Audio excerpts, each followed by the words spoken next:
Jangan lupa untuk like, subscribe, dan nyalakan tombol loncengnya biar kalian dapat notifikasi gratis dari kami. Terima kasih.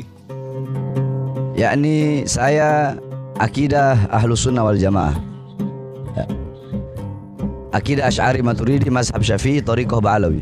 Dulu namanya kita pernah mondok, maka kita harus mengamalkan ilmu yang kita punya.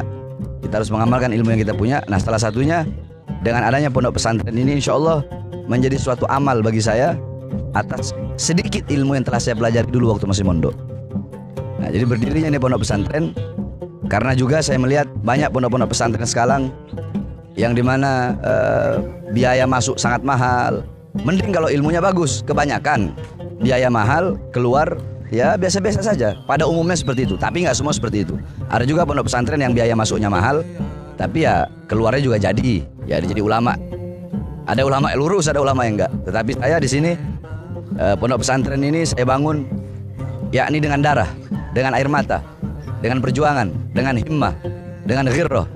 Saya tidak ada harta, saya tidak punya uang. Ini pondok pesantren ini dulu semuanya ini bambu, pohon-pohon pisang. Saya dan saya punya murid 20 orang pertama kali dari Jakarta. Datang kemari kita tebang. Rumah saya dulu rumah kayu. Anak-anak pondok dulu yang 20 orang itu cuma nginep di kayu.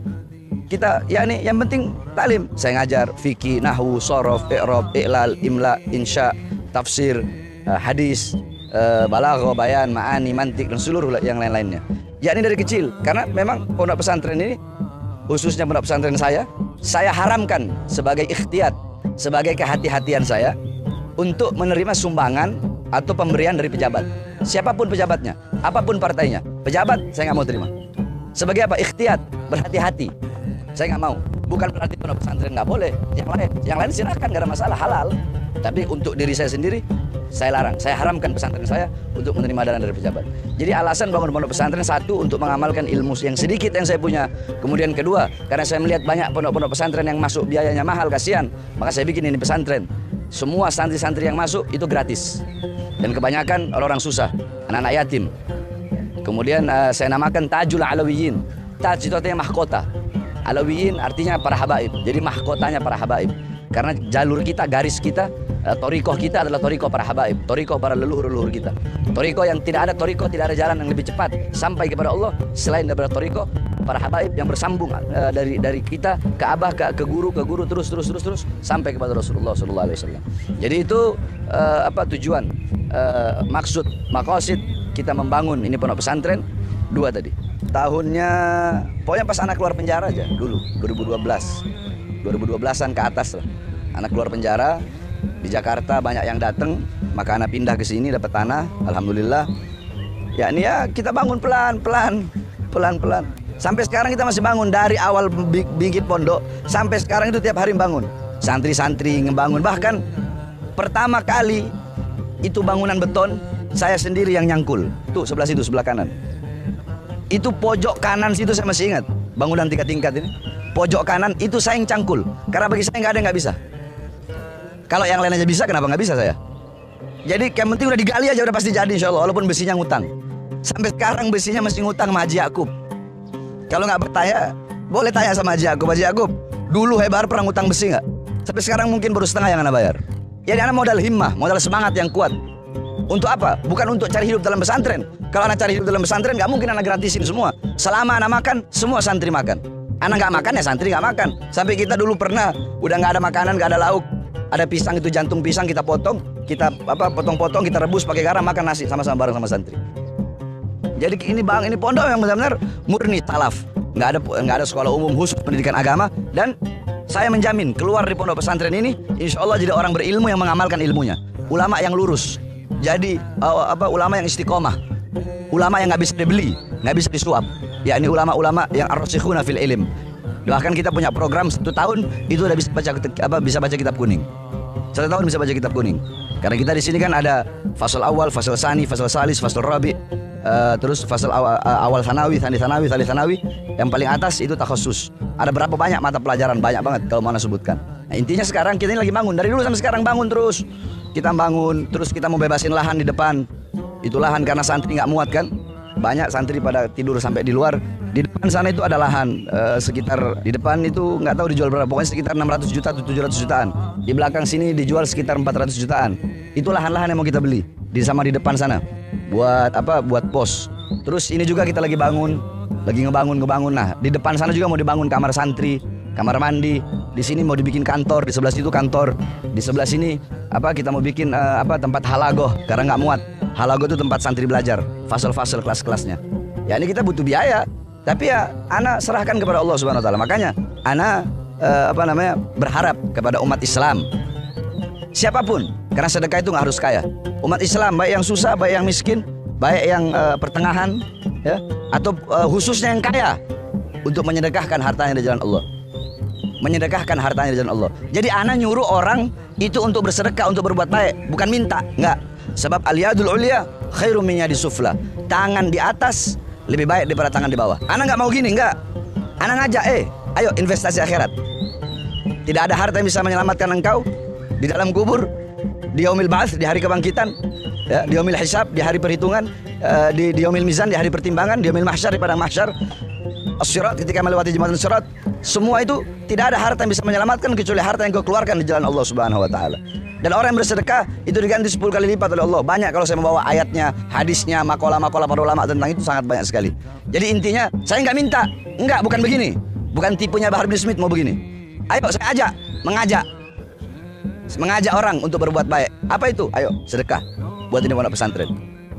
Yang punya uang sedekah, jangan tanggung-tanggung. Orang kalau urusan dunia aja, kadang urusan dunia enggak, 500 juta, 1 miliar, 2 miliar, urusan dunia yang dimana urusan dunia yang tidak bermanfaat, urusan dunia yang tidak akan menjadi ladang dan amal di akhirat, urusan dunia yang dimana tidak kekal, tidak abadi. Itu nggak pakai mikir, itu bersungguh-sungguh. Bagaimana dengan ini? Masalah pembangunan pesantren ini, yang ketika mengeluarkan hartanya bersungguh-sungguh, keluar harta bersungguh-sungguh, yang dimana ini adalah urusan yang kekal, ini urusan abadi yang bisa menyelamatkan kelak di akhirat. Aktivitas santri, ba'da subuh baca wirdul latif, habis itu baca Quran, habis itu bersih-bersih pondok, habis bersih-bersih pondok sekitar jam 9 siap-siap, jam 10 belajar sampai jam 12. Jam 12 sebelum zuhur baca Futuhatul Arsyiyah, ba'da zuhur baca wirid sakran, hizib nawawi, hizib khafi. Terus habis zuhur makan, ya, habis zuhur makan, habis makan di sini makan sehari cuma 2 kali. Sebab kalau santri kebanyakan makan bodoh. Jadi kalau mondok di sini santri itu saya didik siap capek, siap lapar, siap susah, siap nggak ada orang mondok tuh enak nggak ada. Zalaltu taliban fazastu matluban, gal Al-Imam Abdullah bin Mas'ud. Gal Al-Imam Abdullah bin Mas'ud. Dulu aku hina, aku susah, aku pahit ketika mencari ilmu. Tetapi kemudian aku menjadi mulia ketika aku menjadi orang yang dicari ilmunya. Ketika menjadi pencari, aku susah. Tapi ketika aku menjadi yang dicari ilmunya, aku menjadi mulia. Jadi terus istirahat sebelum asar, udah bangun. Baca Wirdul Kabir Durrus Shaghir Syekh Bakar bin Salim.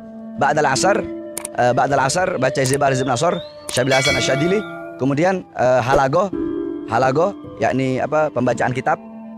Guru-guru yang mengajar ada yang dari alumni Darul Lughah Dakwah, ada mursal juga dari Darul Lughah Dakwah, ada alumni dari Habib Taufik, alumni Darul Mustafa, ada alumni dari Rubat Tarim, ada alumni dari Abu Yamaliki. Bahkan di sini ada yang mukim Syekh Ziyad dari Hadramut dari Tarim. Beliau mondok selama 20 tahun di Habib Umar. Yakni ba'da asar halagoh, kemudian sampai udah mau maghrib, siap-siap sholat maghrib. Sebelum maghrib baca wirdul latif, ba'da maghrib baca ratib al-haddad, habis maghrib hifdzul mutun. Hifdzul mutun itu mereka ngafalin, tiap hari beda-beda. Ada yang ngapalin hadis, ada yang ngapalin fikihnya, ada yang ngapalin asma, ada yang ngapalin af'al. Jadi tiap hari beda mata pelajaran yang dihafalkan, di murojaah lagi, di mutolaah lagi. Ba'dal isya hifdzul mutun lagi. Nah nanti ada yang takhusus itu jam 10 malam. Takhusus itu belajar kitab-kitab yang tinggi. Contoh seperti Ar-Risalah Ibn Mukri itu takhusus. Berapa santri yang udah takhusus? Atau Minhaj Al-Imam Nawawi, atau mau takhususnya Alfiyah, kita pakai yang syarahnya Syarah Ibnu Agil. Nah, itu yang takhusus. Itu kegiatan setiap harinya. Yakni belajar, nuntut ilmu, susah, capek, lapar. Indonesia dari mana-mana ada. Karena kebanyakan ini kan gratis. Yang masuk sini cuma bayar kitab aja, beli kitab bayar. Kalau beli kitab masih gratis, keterlaluan. Santri dari mana-mana, ada dari Papua, ada dari Aceh, ada dari Pontianak, ada dari mana lagi? Banten. Tapi paling banyak itu Banten sama Jawa Barat. Paling banyak Banten, Jawa Barat, DKI sama Kalimantan. Itu yang paling banyak. Ana yang ngasih nama. Samaitu hadzal ma'had Tajul Alawiyin. Ana yang menamakan ini ma'had dengan nama Pondok Pesantren Tajul Alawiyin. Ya cerita uniknya ya, ana ngebangun bareng sama anak-anak. Ana ngecor, iya, ngecor bareng ini. Kan ana juga ana yang ngecor, ngaduk, bikin bangunan. Yang lucunya paling ana pernah jatuh dari lantai 2 ke bawah, itu aja paling. Kepleset. Terus yang lucunya lagi setiap 17 Agustus kan kita bikin lomba. Habis upacara itu malamnya kita bikin lomba panjat pinang. Ya anak ikut panjat pinang, kepleset, itu aja paling. Seluruh umat Islam, yakni pondok pesantren kami adalah pondok pesantren Sunniyah, Salafiyah, Murni, Tajul Alawiyin, akidah Asy'ari Maturidi mazhab Syafi'i. Maka saya mengajak kepada seluruh umat Islam, khususnya para agniya, orang-orang yang kaya, ataupun orang-orang yang sedang, ataupun orang-orang yang di bawah, untuk mengeluarkan hartanya di jalan Allah Subhanahu wa taala. Ini bukan untuk saya, tapi ini untuk kalian. Saya tidak meminta, tapi saya mengajak kalian untuk menyumbangkan, mengeluarkan harta di jalan Allah untuk pembangunan pondok pesantren ini. Karena itu bisa menjadi amal. Apa yang kau tanam di dunia, itu yang kau panen di akhirat. Di dunia kau menanam sesuatu yang baik, di akhirat kau akan memanen sesuatu yang baik. Tetapi di dunia kau menanam sesuatu yang buruk, di akhirat engkau pun akan memanen sesuatu yang buruk. Saya berterima kasih kalau saya berterima kasih, bukan kalau, harus nanti seluruh yang mendengar ini mengeluarkan hartanya di jalan Allah Subhanahu wa taala. Nanti kalau mau langsung silakan, ente mau bawa pasir, bawa pasir. Jadi kita nggak hanya terima uang, bawa pasir, mau bawa batu, bawa semen. Kalau yang mau transfer uang, nanti mungkin ditaruh ya nomor rekeningnya. Nanti yang mau transfer uang ditaruh nanti nomor rekeningnya di bawah BCA atas nama Muhammad Jalaluddin kalau nggak salah. Karena saya nggak pakai ATM. Itu si Jalal yang ngurus semua urusan pembangunan pesantren. Nanti ditaruh atas BCA atas nama M. Jalaluddin. Mudah-mudahan Allah Subhanahu wa taala berkahi kita semua. Allah pandang dengan pandangan kasih sayang. Allah jaga dengan adanya pondok-pondok pesantren, semua pondok-pondok pesantren di Indonesia. Yakni pondok-pondok pesantren inilah yang menjadi awal bagi kebangkitan, menumbuhkan semangat ghirrah wataniyah, ghirrah islamiyah, ghirrah untuk, yakni zaman dulu itu belum ada apa-apa.